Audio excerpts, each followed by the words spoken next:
Əl üstü. Sən yumursan, biz gizlənirik. Yaxşı. 6, 7, 8, 9, 10. Yumdum qaç, gizlən paç.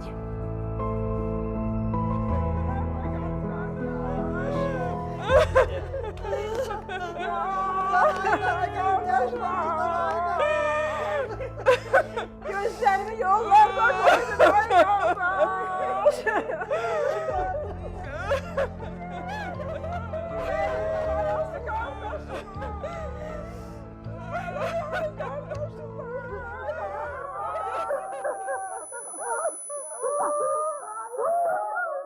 Fevral ayların ən qısasıdır. Bizim üçünsə ən uzunu. Heç cür bitməyi bilmir. Fevral girəndən anamı sakitləşdirə bilmirlər. Uşaqlıq yaddaşımın heç vaxt silinməyəcək acı xatirəsi.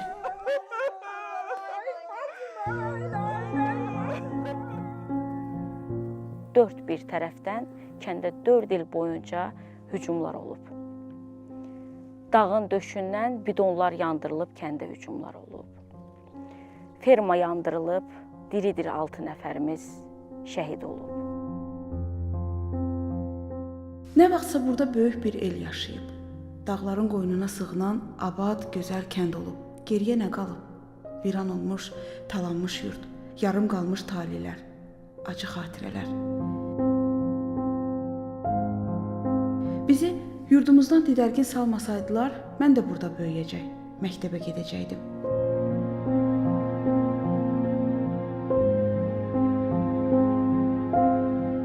Bugün tariximizə Qaradağlı faciəsi kimi düşüb. Erməni silahlı birləşmələrinə qarşı 4 il qəhrəmanlıqla mübarizə aparan bu kənd 1992-ci il fevralın 17-sində işğal edilib. Dinc əhaliyə qarşı soyqırım həyata keçirilib.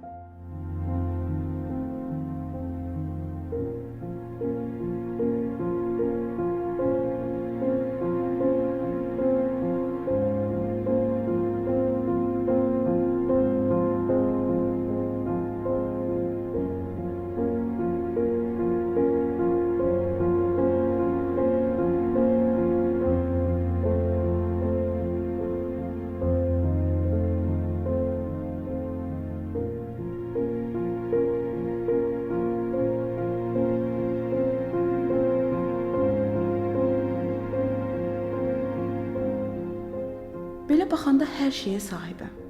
Amma eyni zamanda da çox şeydən məhrumam. Sevgili gündəliyim, mənim ən böyük təsəllim və dəstəkçim olacaqsan. Adım Röyadır. 11-ci sinifdə oxuyuram. Məktəbi bitirməyimə aylar qalıb. Jurnalist olmaq istəyirəm. Bilirsən niyə? Mənim kimi müharibə qurbanı olan uşaqların səsini dünyaya hayqırmaq üçün.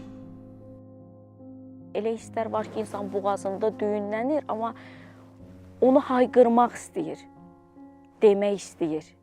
Amma sanki heç kim səsini eşitmir. Və düşündüm ki, mən jurnalist olmalıyam. Həm kəndimizin o fədakarlığını göstərmək, həm şəhidlərimizin taleyindən bir xəbər almaq məqsədi ilə jurnalist olmağa qərar verdim və adımın yanındakı Qarabağlı təxəllüsü də təsadüfi deyil. Bizim bu torpaqların əsl sahib olduğunu göstərmək, Qarabağlıların kim olduğunu göstərmək və onunla yanaşı şəhidlərimizin nəslindən biri olduğunu göstərmək. Yəni, bu şəxslərin bu torpağı necə sevdiyini göstərmək.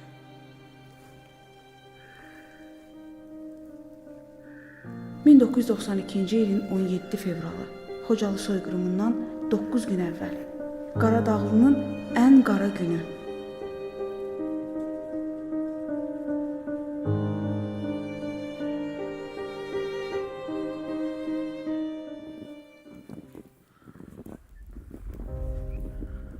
Başsız qaldı həmin gün neçə-neçə ailə. Atasız qaldı, qardaşsız, ərsiz qaldı nə qədər insanımız. Ailəmin nə az nə çox, düz 9 üzvü amansızlıqla qətlə yetirildi. Biz məcburi köçkün düşəndə atamın yaşı məndən daha az idi. Və o artıq 8 ilə yaxın idi ki, Şuşa türməsində xidmət eləyirdi. Kəndin çətin anlarında kənddə ola-ola, həmçində Şuşanın müdafiəsi onların üzərində idi. Və atam da Qaradağlı faciəsində öz atasını itirdi. Hansı ki, biz 30 il boyunca onun dilindən o kədərini ifadə eləyəcək sözü eşitmədik. Qaradağlı faciəsi vaxtı babamın 60-dan yuxarı yaşı var idi. O kənddə qalaraq özü düşmənə qarşı mübarizə var. Dediyi sözsə bundan ibarət olub ki, mən 2-ci Dünya müharibəsində Sovet ordusunda yer alaraq Berlinə kimi döyüş yolu keçib onlara torpaq almışam. Mən torpağımı, evimi erməniyə, rusa mı qoyub çıxacam?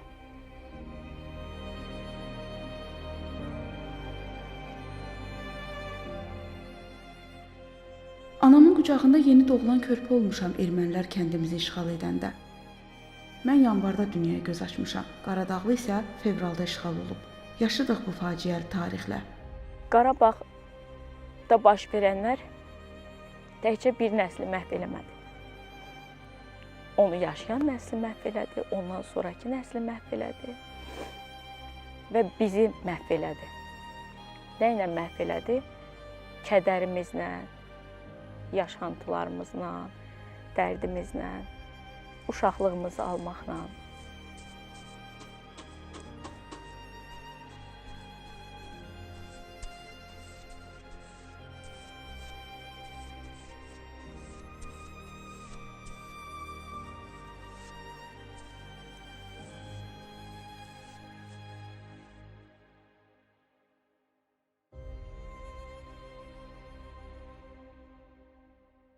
Biz əslində 2 uşaq, amma biz 6 uşaq böyümüşük. Qaradağlının bütün ailələrindən, demək olar, hər bir ailədən şəhid var. Elə bir ailə yoxdur ki, şəhid olmasın. Hər il Qaradağlı faciəsi anılırdı. Yəni, şəhid ailələri yığılırdı. Onların ailə üzvləri yığılırdı və atam, anam da mütəmadi olaraq hər il o mərasimlərdə iştirak edirdilər. Çox balacaydım.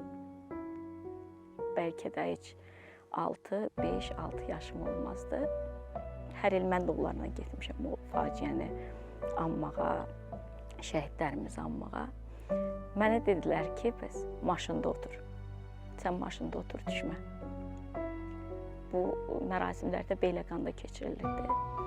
Onlar düşdülər, getdilər, uşaq da, yəni pəncərədən boylanıram, baxıram, görəm mən niyə qoydular, ora getdilər. İllər sonra bildim bunun səbəbini. İtirdikləri əzizlərini ağlamaq üçün bir yerə yığışırdılar. Sonralar isə Harami düzündə keçmiş təmas xəttinin bir addımlığında qəhrəmanlıq nümunəsi kimi onların xatirəsinə abidə ucaltdıq. Onlar qəhrəmandılar. Çünki son nəfəslərinə qədər Qaradağlı uğrunda döyüşdülər. Bu abidənin keçmiş təmas xəttində olması orada xidmət aparan hərbçilərə gələcək qələbələri üçün də bir stimul idi. Bu torpaqların sahibləri artıq bu torpaqdadırlar. Vətənlərindədirlər. Və bu vətən onlara elə bir şəkildə ərmağan edilib ki, elə bir şəkildə qaytarılıb ki, o gənclər o torpaqlara daim sahib çıxacaqlar və çıxmalıdırlar, özüm də daxil olmalı.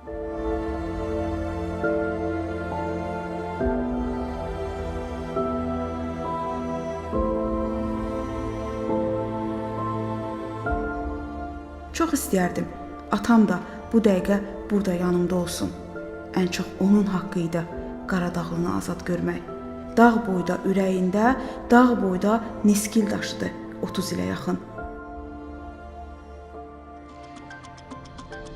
Prezident İlham Əliyevdən daha bir şad xəbər. Azərbaycan ordusu növbəti 8 kəndi işğaldan azad etdi. Reportajımız olacaq.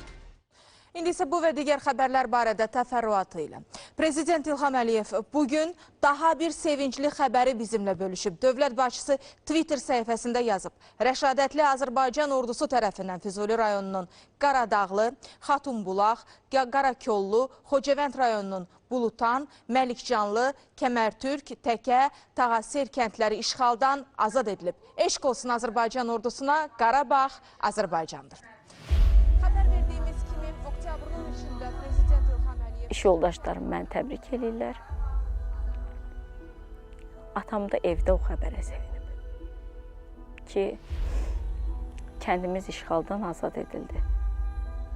Vətən müharibəsi vaxtı. Hardasa çox qısa müddət keçmiş, relyefə baxaraq deyib ki, yox, bu Füzulinin Qaradağlısıdır, bizim Qaradağlı hələ daha dərinlikdədir. Elə həmin gün mənə zəng gəlir ki, özünü tez çatdır. Ağlıma gəlməz ki, mən gedib onun cansız cəsədini görəcəm. Kəndə xəbəri çıxanda son sözü istəyi olub ki, gedib torpağı öpəcəm, deyəcəm, ata məni bağışda, səni dəfn edə bilmədim. Bir övlad üçün nə qədər böyük dərddir. Bir insanın o mərd, qüruru, dik, möhkəm bir insanın qəlbinin nə qədər yaralı olduğunu 30 il boyunca hiss eləyə bilməmişəm və yaxud da hiss etdirməyib.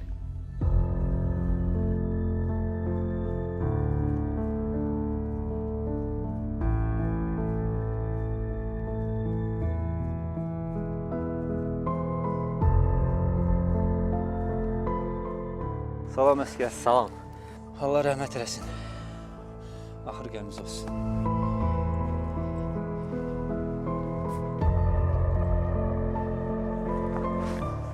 Taleyin ironiyası mı, həyatın qədəri mi deyim, atam vətən o həsrətinin sevincindən deyək də, dünyasını dəyişəndə qardaşım hərbi xidmətdə idi.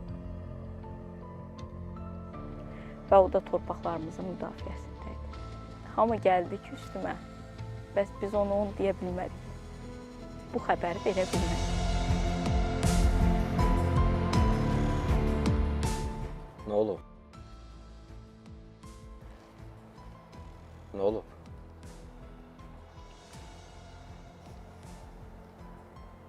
Sən nənəm. Nə olub? Atamız yoxdur. Əskərlikdən gələn oğul nəyi gözləyir? Valideynlərini sağ-salamat. Gördüm, heç cür izah eləyə bilməyəcəm. Bircə kəlmə dedim. Dedim, atamız artıq yoxdur. Amma onun dərdi ki var idi, atasını dəfn eləyə bilmədi. Buna şükür elə, dur, oğulluq borcunu yerinə yetir. Görün, nə qədər çətin bir şeydir. Dərdi, dərdin ağırlığı ilə müqayisə edib həyatda dayanmaq. Öz yaşantıva, öz dərdivə şükür oxumaq. Ki, hansı ki, atan axı atasını dəfn edə bilməyib.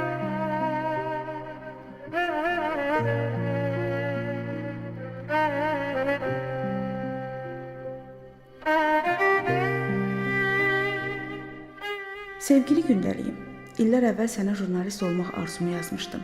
Məqsədimə çatdım və bilirsən, bugün özümü niyə şanslı hesab edirəm? Köklərimin bağlı olduğu yurda təkcə buranın sakini kimi yox, həm də jurnalist kimi gəldim.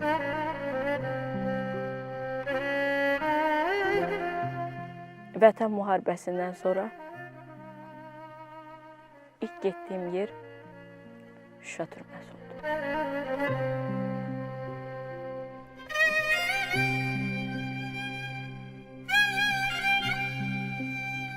Bir tərəfdən o qürur ki, şükür torpaqlarımız işğaldan azaddır, şükür mən bura gələ bilmişəm. Bir tərəfdən də gözün yaşdı ki, mən ondan gəlməliydim.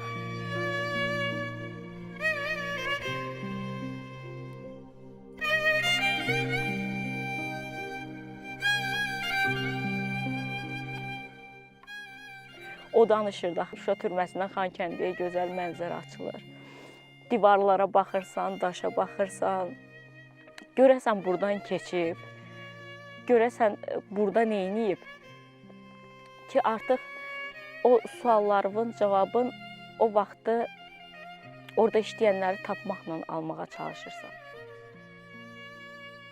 Azərbaycan ordusunun həyata keçirdiyi antiterror tədbirindən sonra doğulduğum, lakin üzünü görmədiyim Qaradağlı kəndi də azad oldu.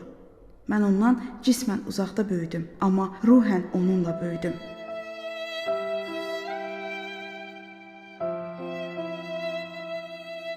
Adətən ruh sözü məcazi məna verir insanlar üçün, dərk eləmir çünki insan həyatı boyu. Qaradağlı ki, işğaldan azad olunanda, ilk bu torpağa ayaq basanda bildim ki, mənim ruhum haradır. Qaradağlı mənim üçün əzizlərimin, doğmalarımın, dədə-babamın yaşadığı və mənim də özümü orada tapdığım kənddir.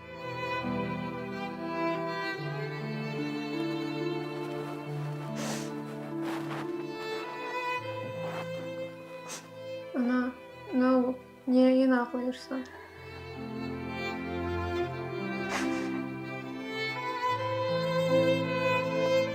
Gece yuxumda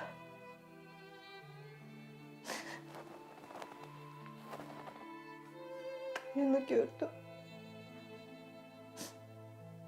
Dedi üşüyorum. Aparın beni buradan.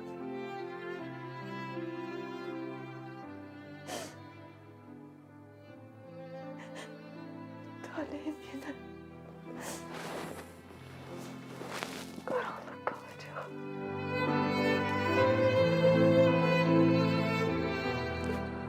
Qaradağlı təkcə azad olunmadı, həm də itkinlərimizin taleyinə gün işığı düşdü. Mənim üçün ən təsirli an idi. 1-ci Qarabağ müharibəsində döyüşlərdə qəhrəmanlıqla həlak olan dayımın 30 il sonra tapılan qalıqlarının dəfni ilə bağlı reportaj hazırlamaq. Mən şəhidlərimizi sağ görmək istəyirdim. Amma onların bəzilərinin taleyinin nə işıq gün doğduğu xəbərini verəsi oldu. Biz şəhidlərimizin nəşinin tapılmağına gözümüz aydın olsun dedik. Ən azı gözümüz yollardan yığıldı. Baxın, 32 il öncə bu torpaq uğrunda son damla qanına kimi vuruşan oğullar bugün məhz öz kəndlərinə gətirildi. 30 il boyunca düşmən bizə onların taleyi barədə heç bir məlumat vermədi.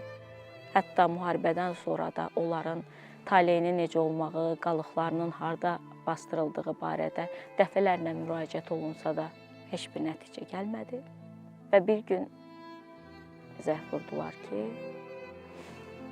Qaradağlı şəhidlərinin bir neçəsinin qalığı tapılıb. İlk qalığı tapılanlar 6 nəfər idi. və onların içində mənim dayım da var idi. Hansı ki, Könüllü Özünü Müdafiə dəstəsinin komandiri idi. Mənə dedilər ki, o xəbəri yalnız sən çatdıra bilərsən. O kədəri yaşamış şəxs olaraq.